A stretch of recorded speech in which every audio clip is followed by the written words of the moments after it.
Hello students, in previous lecture we discussed about composition of functions, right? Now we move on our next topic which is invertible function, right? So first of all definition क्या है invertible function की कि ध्यान से देखना कि हमें लेना है function f from x to y, right? is defined to be invertible.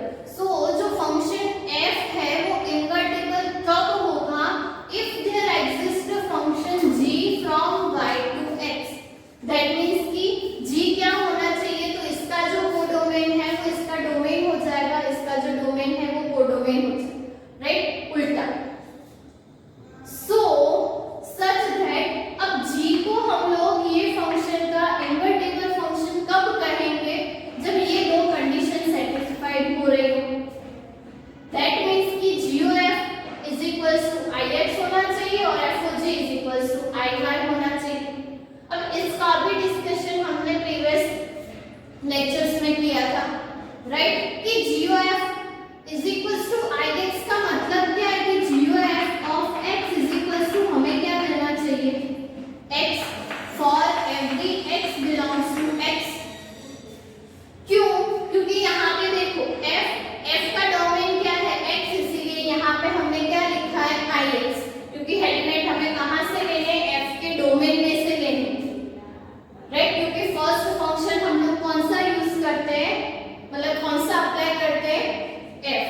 And same f of y is equals to क्या लेना चाहिए, y for every y belongs to y. अब क्यों ऐसा, तो यहाँ पे देखो फर्स्ट हमें g फंक्शन अप्लाई करना है, g का डोमेन कौन सा है, y. सो y के सारे एलिमेंट्स के लिए हम ये चीज दिखाएंगे. दैट मींस कि दोनों को हमें आइडेंटिटी फंक्शन दिखाना है. और अगर ये कंडीशन ट्रू हो रही है देन वी से दैट कि g is inverse of f, right? और उसको हम लोग डिनोट कैसे करते हैं, f इनवर्स, राइट? सो वही चीज आप लोगों को दी हुई है कि the function g is called the inverse of f and it is denoted by f inverse, right? So basically हमें करना क्या है, कंपोजिशन फंक्शन में जो हमने किया था वही हम लोगों ने लास्ट सेशन में एग्जांपल 17 देखा था, राइट? जिसमें हमने यही चीज दिखाई कि g of f is equals to x के लिए x मिलना चाहिए, f of g के लिए y मिलना चाहिए. अगर दोनों आइडेंटिटी है तो हम लोग कह सकते हैं कि g is inverse of f, और हम उसको दिखाते कैसे, f इनवर्स से. दैट मींस कि आप लोग ऐसा लिख सकते हो g is equals to f inverse.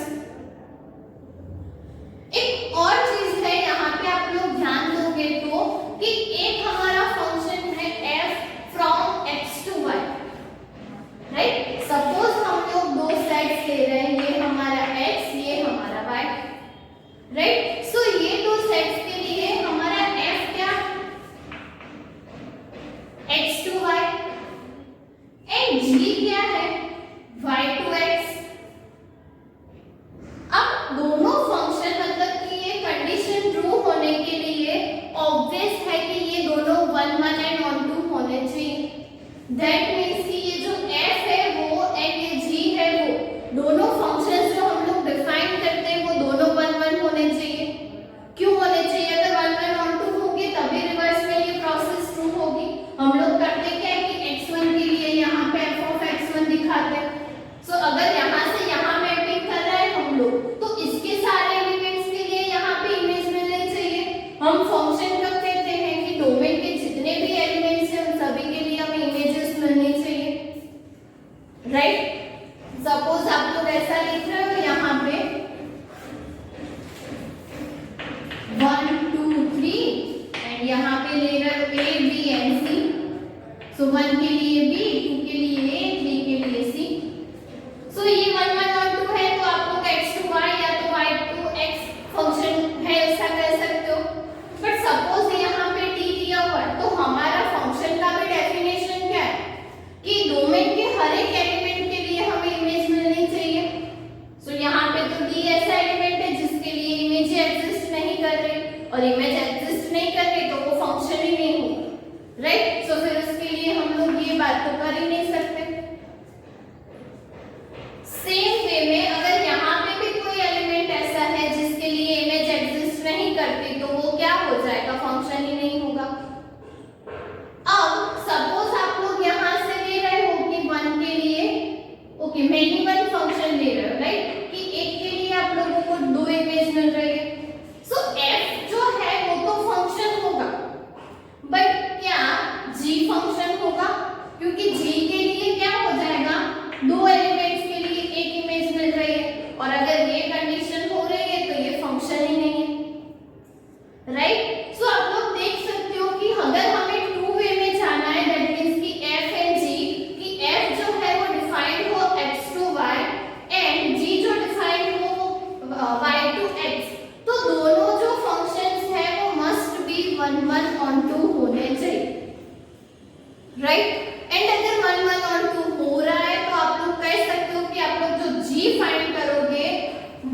A B and C different different image मिल रही है, वो 1 1 on 2 है, तो ऑब्वियसली जी भी 1 1 on 2 ही होगा, क्योंकि उस केस में क्या होगा,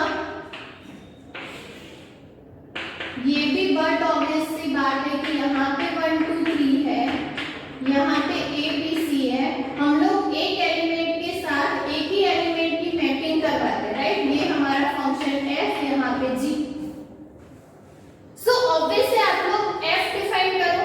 सो 1 1 है, ए बी एंड सी तीनों के लिए प्री इमेज भी मिल रही है, सो ऑन टू भी है, तो जी भी 1 1 on 2 होगा।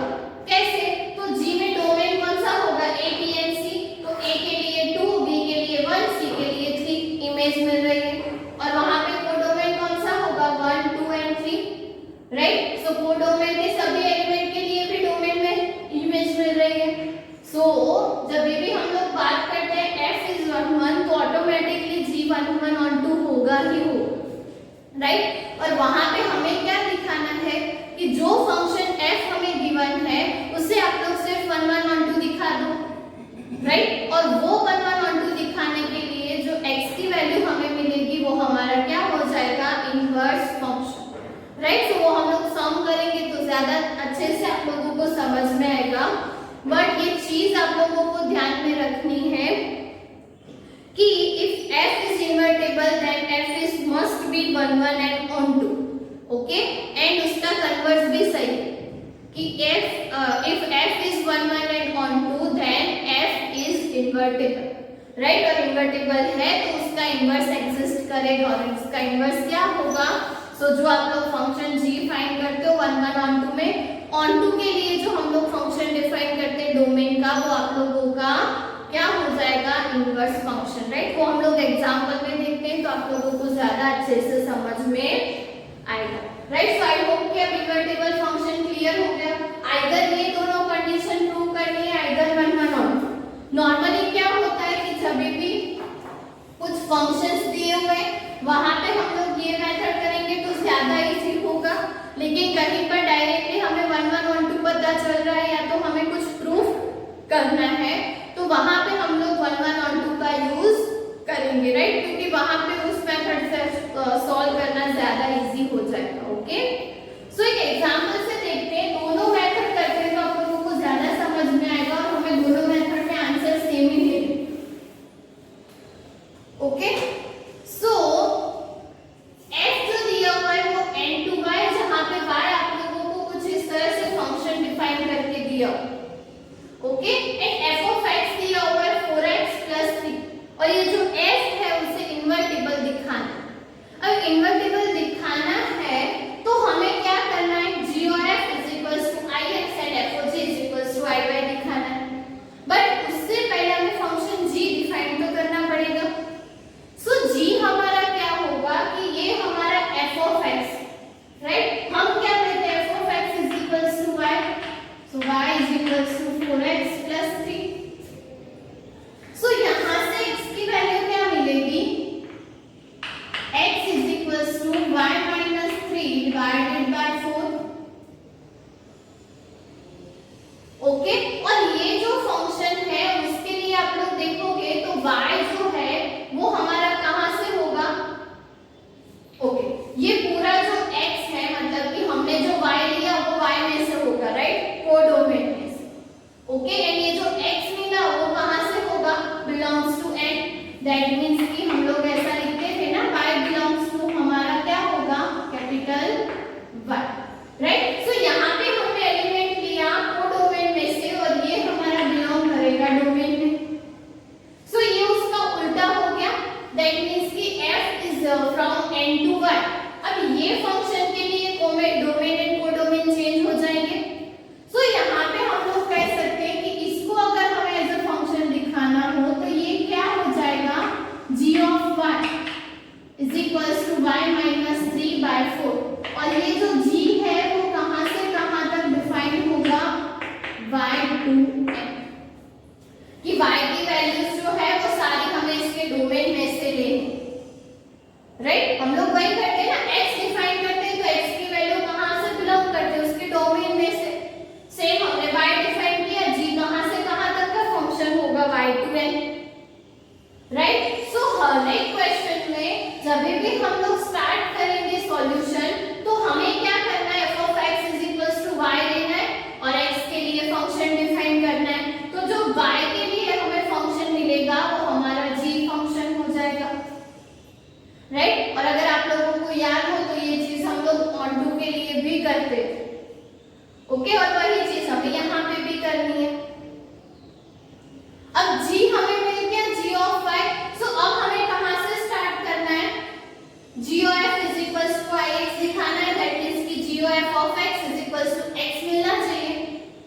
स्टार्ट करते G O F of X, that means कि G of F of X, right. अब G of F of X हमारे पास क्या है 4x + 3, राइट। एंड जी में अब हमें y को किससे रिप्लेस करना है 4x + 3 से, सो 4x + 3 - 3 डिवाइडेड बाय 4, तो ये -3 कट, 4 कट हो जाएगा, तो लास्ट में क्या बचेगा x। सो मिल गया हमें g of f of x = x। Same way में हमें क्या दिखाना है f of g of y y मिलना चाहिए, राइट। सो उसी के लिए भी हम लोग प्रोसेस करते हैं, तो क्या होगा f of g of y, right. अब f of g of y क्या होगा y - 3 divided by 4, right. And y - 3 divided by 4 है। अब हमें क्या करना है f में x की जगह ये वैल्यू रखनी है, राइट। सो ये क्या हो जाएगा 4, x की जगह y - 3 डिवाइडेड बाय 4 + 3, सो ये 4 कट हो जाएगा, y - 3 + 3 दैट मींस कि y।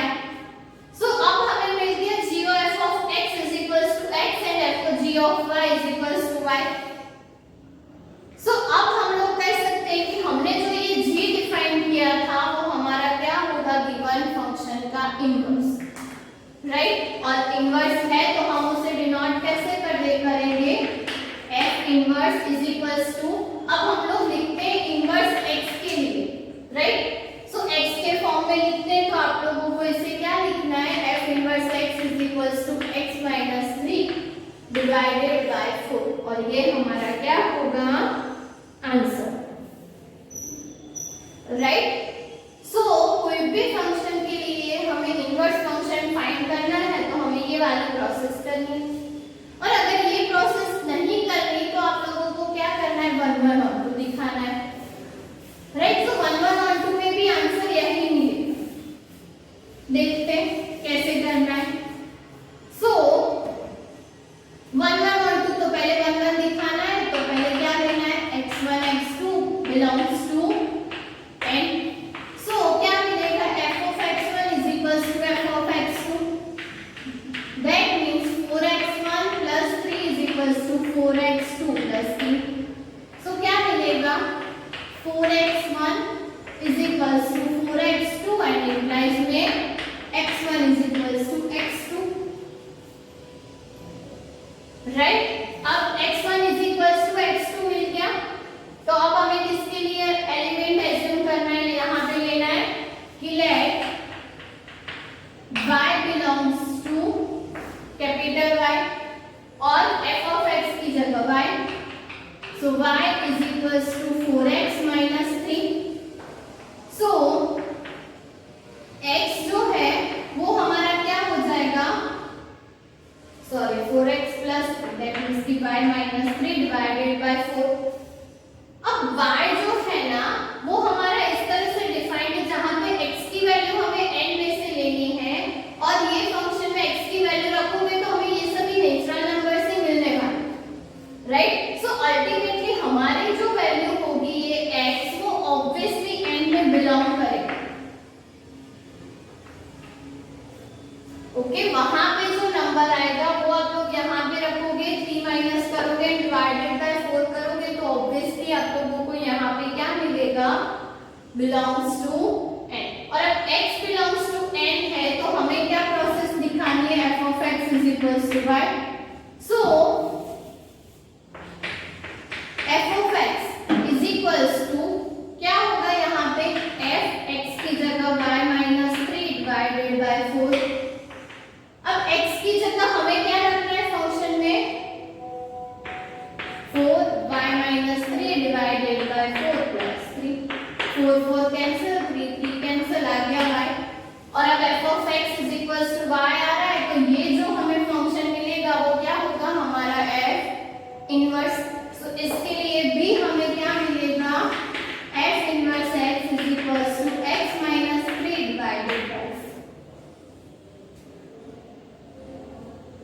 ओके, सो कुछ इस तरह से आप लोगों को आंसर्स मिलेंगे।